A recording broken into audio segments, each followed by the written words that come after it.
జగన్ని టార్గెట్ చేయడం బిగించేశాక మాత్రమే రివర్స్ అయింది.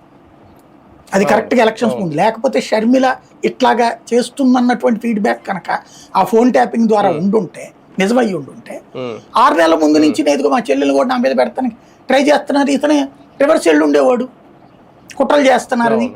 వివేకానంద రెడ్డి కేసులో చంద్రబాబు నాయుడు ఫస్ట్ జగన్ని టార్గెట్ చేశాడు 19. వాస్తవంగా అప్పుడు వివేకానంద రెడ్డి కేసులో జగన్ చంద్రబాబుని టార్గెట్ చేయాలి, చంద్రబాబు జగన్ని టార్గెట్ చేస్తే రివర్స్లో జగన్ టార్గెట్ చేశాడు. ఇప్పుడు కూడా బాబాయ్ హత్య రోజున అక్కడ లేడు కదా, తనే చేశాడని మాట్లాడుతున్నారు కదా వీళ్ళు. ఆ రోజున అట్లా మాట్లాడబట్టినే జగన్ రివర్స్ అయ్యాడు.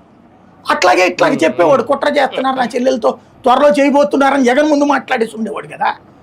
అప్పుడు ఇష్యూ ఇట్లా ఉండేది కాదు కదా.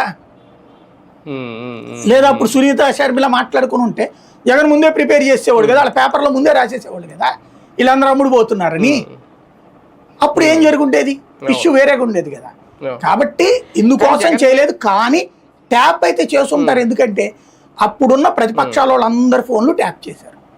బీజేపీది ట్యాప్ చేశారు, సిపిఐ సిపిఎం ట్యాప్ చేశారు, అందరిది ట్యాప్ చేశారు.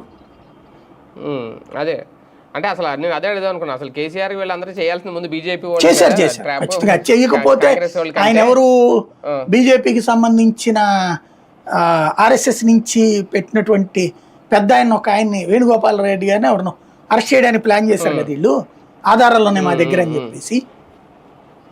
అప్పుడు ఏది ఎవరో స్వామీజీ అది ఇది అరెస్టులు చాలా పెంట చేశారు కదా. అవునవును, అది పెద్ద స్కెచ్ చేశారు. అది ఫోన్ ట్యాపింగ్ వల్లనే సాధ్యం. అది మొత్తం సీసీ కెమెరాలే పెట్టి మొత్తం అది ఇట్లాగా రేవంత్ ఇష్యూ చేసినట్టే ఆయన చేద్దాం అనుకున్నారు. కాకపోతే ఆ ఫేస్ ఎవరికి తెలియకపోవడం వల్ల పోయింది అది కేసు. కేసీఆర్ వచ్చి పెద్ద ప్రెస్ మీట్ పెట్టి చాలా అడావిడి చేశారు కానీ ఫెయిల్ అయ్యింది, వర్కౌట్ అవ్వలేదు. అప్పటికే అర్థమైపోయింది ఆ కేసు